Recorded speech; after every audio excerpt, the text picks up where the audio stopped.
There used to be an old racetrack down here, and this guy found out about it. He was writing something about it. There used to be in that field down there. Yeah, they knew about it, and they told me a while ago. And I don't know how far toward the edge, but it was around the field. That's what he said. So right here in this little open area here? Well, probably cleared almost that brush down there. Be out in there.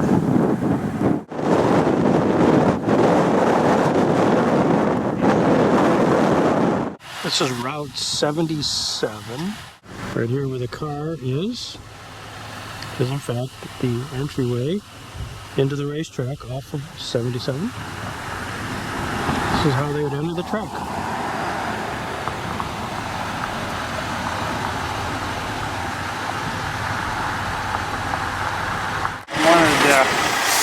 Have you meet him, because he was telling me a lot more about it than what I actually knew. And I think he can remember when the racetrack was down here. One of our drivers, he's about 85 years old, named Sammy Lamancuso from Jamestown. And Sammy said that he used to race in Spartansburg. We even raced at a track that probably nobody's even heard of in Spartansburg, Pennsylvania. And I don't think to this day anybody knows that. Maybe they do, maybe they don't, but there was a big hotel I can remember in the middle of town, and across the street there was a big open lot, and we raced that 35 Cadillac down. And we had no idea. So here I am. Okay. If you could tell me what you might know about the track here in Spartanburg. Well, it used to be down on the corners down here. That big field was in corn last year. We had it in corn. Did it go all the way around the outside of that field? Yeah, it went clear around the field. They raced jalopies down there. They just old cars and trucks, whatever they'd bring in, you know, that would run. They'd race them down there, and usually on a Sunday, always a Sunday. They thought it would bring business into the inn down here. Tom Ingram, he owned that Four Corners down there, and he was a county commissioner, so he had heard there that they was going to build a highway through to Warren, straight through, a 4-lane highway, and that's why he built that inn down there, so he could pick up, he thought it'd be a good business thing. Well, then the road never materialized. Well, then he never made the income that he thought he would. Well, then they done anything they could, you know, to bring in people, you know, bring in business. Well, that's one reason why they built the racetrack, was they thought it would attract a lot of people, you know, and bring them in business. So they even had a ball diamond up on the upper side there where they played baseball. But like I said, it didn't bring in the business he thought it would, and then pretty soon he went belly up. Oh, that would have been back when I was a kid, because it had to have been back in the, let's see, the early 50s, the late 48, 49, 50, right in that vicinity. Because I was a kid, I used to mow the lawn down there, and that's the only reason I remember. Where would you enter? Would it come off 77? They entered right down here as you're going towards the corners. Back this way, there's a bunch of bushes, or I think there's a couple trees or something in there. And back this side of that used to be a driveway there, because that was a house at one time, or a barn, I mean. You went in right there, and then the track, you could park right there any place you wanted to and find a place. And then the track went clear around the field. It was kind of an odd, I mean, it wasn't really perfectly round, but it was kind of almost oval shaped, because the field is longer than it is wide, or wider than it is long, however you want to put it. So the track was oval shaped, and of course it had dips in it, you know, and they'd be going around there, and it would just kind of throw them, you know, any place they happened to end up. But it was kind of interesting, you know. It's a 20-acre field, and if you could figure what it would be on the outside, approximately, that would be about how big it was. I would say probably a quarter of a mile, wouldn't you, Joel, going around that? I mean, clear around the outside? Maybe a little more than that. A little more. Not too much more than that. Yeah, it wasn't a real big track. They have it banked any? Some. grandstands? Was there announcing people? Was there any sort of guardrails, anything like that? No, there wasn't. Up by the road, where they had the baseball diamond, they had a backstop for it, you know. It was wire so that the ball wouldn't go out on the road. But other than that, there wasn't any grandstands. People just brought their own chairs and kind of stood around and watched them, you know. Was there admission? Must have been. Well, how do they? You know, I couldn't tell you that either. I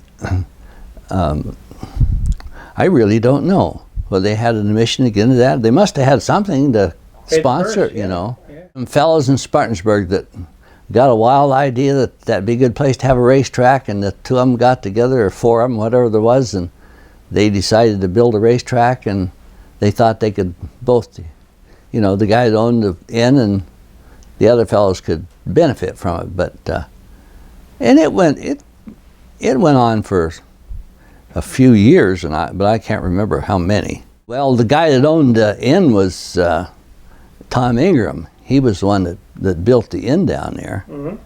And the guys that was in the racetrack, I think Bus Platt was one of them, and the other guys, I don't remember who they were. Yeah, like Platt's Mill, you know. Yeah. And, yeah. We have a feed mill in town that's called Platt's Mill, Yeah. and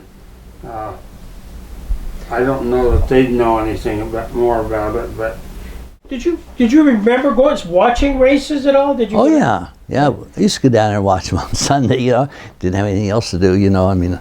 What was your impression of watching the cars go around? Oh, it was fun. You know, I liked watching them go around, especially when they'd hit those mud holes. Mud would fly, and then sometimes they'd go off the track, and you know, it was kind of cool to see them. How many cars would there normally be on a race day? They didn't have a lot. I would say maybe 10 or 12, something like that, the way I can remember. You know, there wasn't a lot on the track because there wasn't a big enough. It wasn't a big enough, wide enough track, you know, for too many cars. But they'd race all day long, and sometimes at night, into the night. Well, yeah, there was a lot of people would go down there and watch them. You know, it was kind of drawed some attention around. People would come in, kind of like the demolition derby down to the Sparta, you know. Anybody and everybody could come in. And I mean, if you had a jalopy and you wanted to take it down and race it, you could go down and race it, you know. This is totally off what we're talking about. But didn't the guy that won the first race Indianapolis 500. He came from Spartansburg. Ray Heron. Heron, yeah. Is that right? Yes. No, I didn't know that. He never raced here, I guess. No. Yeah, Ray Heron, yeah. I never heard that. Like, yeah. 1911, I think. Yeah, Ray. There's some actual movies of that.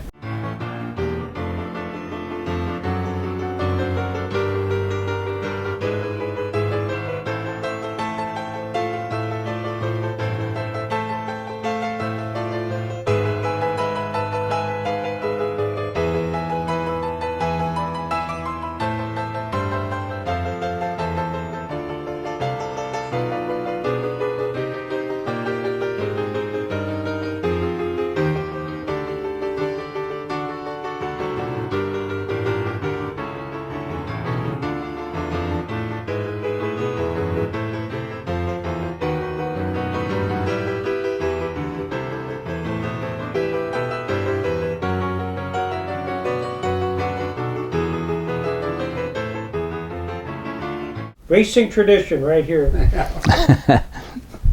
So when you bought the land and kind of went into the woods, did you ever find anything, any sort of rubble or junk? Oh yeah, just junk. We found just odds and ends, you know, pieces. You'd find hubcaps and different things, you know, would fly off of them old jalopies. And see, little did you realize that somebody 60 years later would come around and ask about it. Yeah, that's for sure. Did it have a name other than Spartansburg Speedway? No, just the racetrack down where they raced jalopies. and everybody'd say, well, you going to Jalopy race today or tonight? And that's how they identified it, was just by the jalopies down there. If the race results were ever called in or covered by a newspaper here, who would cover it? Would it be Meadville, Corey? Was there a paper in Spartanburg? Well, there's the Ticeville Herald, and then the Corey paper. They was the local papers. Anyways, thank you very much. You're welcome, I'm sure. Thank you. Joel, this has been fun for me.